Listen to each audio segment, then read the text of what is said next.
The last question on the quiz was Pythagorean theorem and application of surds. So it says using Pythagorean theorem to find the length of the hypotenuse, which is this right here, this length of the right triangle shown below. Leave your answer in the form a root b, where a and b are natural numbers. So we're going to have some constant root another constant.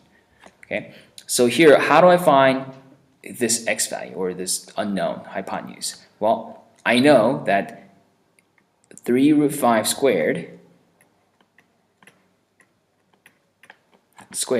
plus square root of 5 squared is going to be the hypotenuse squared.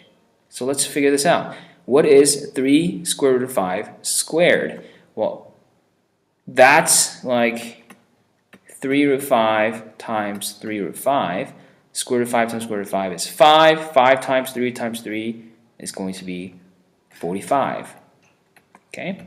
And then here, almost like a definition of square root, right? Square root of 5 times 2, or square root of 5 times square root of 5, or square root of 5 squared will be just 5, which is x squared.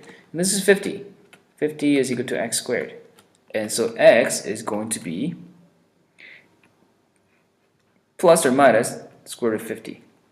But in this case, x is a length of the hypotenuse, so it's not going to be negative. So let's forget about the minus sign here.